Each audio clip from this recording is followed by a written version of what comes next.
Ragira ngo rero nubundi mu nyemerere twongere tugaruke kuri ayo makuru yihutirwa ajyana n'intambara yo mu burasirazuba bwa Repubulika Iharanira Demokarasi ya Kongo ashyizwe hanze n'uruhande rwa M23.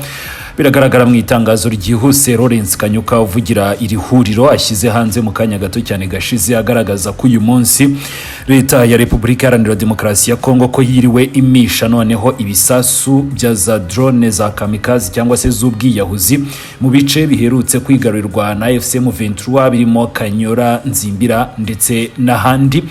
Tugana ku musozo w'ayo matangazo abiri yombi, dore ko irindi n'ubundi ryemeza ko nubwo leta ya Repubulika Iharanira Demokarasi ya Kongo ikomeje iyo myitwarire ko M23 igitegereje ikizava mu biganiro bya Doha muri Qatar. Ibyo biganiro tukibutsa ko turimo kubivugaho mu gihe urwo ruhande rwa Qatar rwamaze gushyikiriza impande zombi ebyiri inyandiko y'amasezerano cyangwa se umushinga w'amasezerano bagomba kuzaganiraho vuba hangaha. Tugana ku musozo rero muraza kunyemerera nongere ngaruke kuri Kenya na Repubulika Iharanira Demokarasi ya Kongo.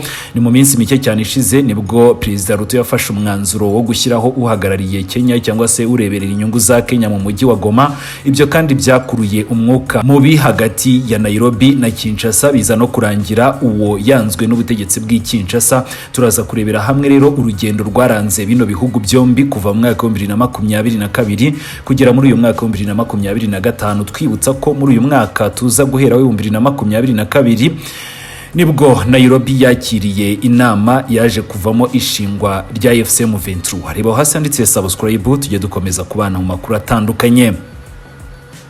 Turahera ku itangazo rigaruka ku biganiro bya Doha, ariko kandi tuze kurihuza n'iri tangazo rijyana n'ibitero byiriweho. Ni Lawrence Kanyuka mu kanya gato cyane gashize atangaje ko ingabo zikorana n'ubutegetsi bwa Kinshasa zagabye ibitero bikaze kuri iki cyumweru tariki ya 17 Kanama 2025. Ni mu gitondo cyo kuri iki cyumweru nibwo byazindutse.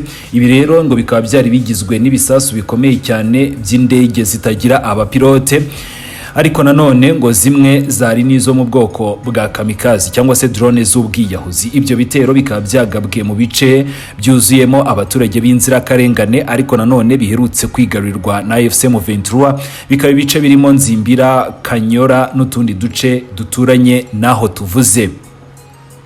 Lawrence Kanyuka mbere yaho yari yatangaje agira ati n'ubundi umuryango wa Alliance Fleuve Congo AFC M23 washimye byimaze y'igihugu cya Qatar kubera uruhare rwacyo ntakuka mu gushaka ibisubizo bya politiki ku ntambara iri kubera mu gihugu cya Repubulika Iharanira Demokarasi ya Kongo. AFC M23 yanashimangiye ko Qatar yagize uruhare rukomeye cyane mu gutegura no gufasha ibiganiro byubaka hagati y'impande zombi, leta ya Kongo na AFC M23. AFC M23 ikaba yongeye gushimangira ko yiyemeje byimaze yo gukomeza gushyigikira umushinga w'amahoro wa Doha, kandi ikibutsa ko ari ugukurikiza ndetse no gushyira mu bikorwa Declaration of Principles karibwo bizashoboka gutangira ikindi cyiciro cy'ibiganiro bigomba kuganirwaho. Ni ku mpamvu z'ingenzi z'itsinda ry'urugomo ndetse n'intambara. Bivuze ko Lawrence Kanyuka yongeye kugaragaza ko leta ya Repubulika Iharanira Demokarasi ya Kongo kigomba kurekura imfungwa 700, dore ko n'ubundi bigaragara nyine muri iyo Declaration of Principles yagarukagaho. Itangazo ryakomeje rivuga ko Doha ari rwo rwego rwanyarwo rukwiye gukomeza kwifashishwa mu kuganira kuri izo mpamvu za nyazo cyangwa se ku mizi y'impamvu y'intambara, kandi kari na rwo rwego rushobora kugera ku masezerano y'amahoro arambye kandi arambuye. Uko Kanyuka abyerekanye nubwo AFC M23 ishimangira ko yizeye cyane Doha nk'urubuga rwo kuganira cyangwa se kugera ku mahoro, ni ku rundi ruhande Kinshasa ikomeje gusubiza inyuma inzira y'amahoro igaba ibitero bikaze by'indege z'ubwiyahuzi ni mu bice bigenzurwa na AFC M23 bigahitana abaturage benshi b'inzirakarengane. Nyuma gato yo kwamamaza noneho reka duhite turebera hamwe ibijyanye n'urugendo rwa Nairobi na Kinshasa kuva mu mwaka n'umubano hagati ya Repubulika Iharanira Demokarasi ya Kongo na leta ya Kenya. Ni mu myaka yashize wagaragayemo intugunda za diplomasi zishingiye ku kutumvikana. Ni mu ruhare rwa Nairobi mu biganiro by'amahoro no ku mubano ifitanye n'abarwanyi ba AFC M23. Nk'ubwo ngubwo rero byatangiye ku itariki 14 Gashyantare 2022 ubwo William Ruto wari vice president wa Kenya icyo gihe yavugiraga mu nama yabereye Inyeri ko Repubulika Iharanira Demokarasi ya Kongo ifite abaturage miliyoni 90 ariko ko nta miliyoni n'imwe ifite y'abaturage bazima, ndetse icyo gihe yise abanyekongo abaririmbyi. Aya magambo akaba yararakaje cyane kandi atiza umujinya ubutegetsi bw'i Kinshasa. Hashize amezi make cyane Ruto aba perezida wa Repubulika ya Kenya.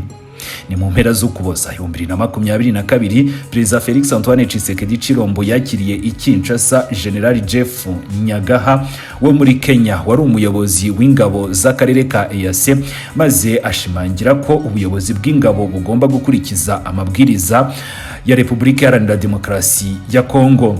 Hashize igihe gito rero, hari ku ya 5 Gashyantare 2023 i Bujumbura, ni mu nama y'abakuru b'ibihugu bya EAC, Perezida wa Kongo icyo gihe yagaragaye mu mashusho yashyize ku ruhande Perezida William Ruto na Jeff Nyagaha arimo kubahata amagambo.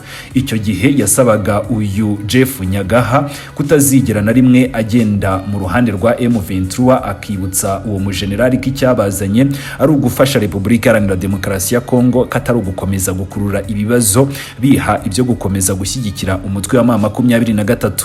Nyamara rero ntabwo byagarukiye aho. Ku ya 9 Gicurasi 2023 i Gaborone, Perezida Felix Antoine Tshisekedi Chilombo yamaganye ubwegure bwisewe cyangwa se bwiswe ubudasanzwe bwa General Jeff Nyagaha, amushinja kuba atarigeze atanga raporo ku byago byose byabaye muri Repubulika Iharanira Demokarasi ya Kongo mu ibaruwa ye y'ubwegure.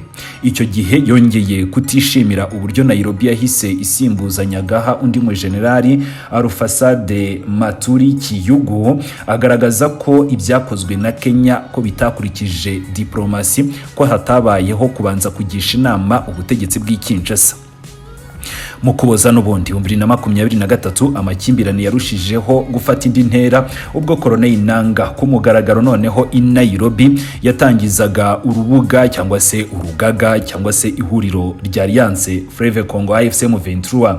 Kenya rero yanze ubusabe bwa leta ya Repubulika Iharanira Demokarasi ya Kongo bwo guta muri yombi abo bayobozi bombi, yaba bo ku ruhande rwa M23 ndetse na Colonel Nanga bari bamaze gushinga iryo huriro. Kinshasa ko kanya yahise isubiza iwabo ambasaderi wayo muri Kenya ndetse n'uwari uhagarariye igihugu cya Repubulika Iharanira Demokarasi ya Kongo muri EAC, ako kanya arahamagazwa. Ndetse rero icyo gihe bigaragara neza ko umwuka mubi hagati y'ibihugu byombi ko watutumbye.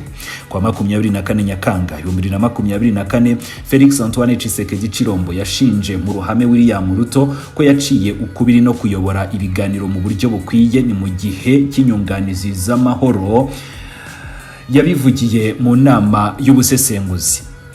Hanyuma rero muri Kanama 2025 Kinshasa yanze icyifuzo cya Nairobi cyo gushyiraho Conseil mukuru Igoma, umujyi Repubulika Iharanira Demokarasi ya Kongo ivuga ko uri mu maboko y'umutwe wa AFC M23. Iki gihugu gishinja kuba uwo mutwe ushyigikirwa n'igihugu cy'u Rwanda mu buryo bunyuranyije n'amategeko. Leta ya Kongo yise iyo gahunda idakwiriye habe na gato, yibutsa ko gushyiraho umukozi wa diplomasi ku butaka bwayo ko bisabirwa uburenganzira kandi bikabanza kunyuzwa i Kinshasa, dore ko ari nayo yagombaga gutanga icyemezo cy'uko yamwemeye cyangwa se yamwanze. Uhereye ku magambo ya William Ruto mu mwaka wa 2022 twatangiriyeho kugeza ku kwanga Conseil wa Kenya Igoma mu mwaka wa 2025, umubano hagati ya Kinshasa na Nairobi warushijeho gusenyuka, nubwo Kenya yo yari mu bihugu byagize uruhare rukomeye cyane mu biganiro by'amahoro ndetse no mu ngabo z'akarere ka EAC.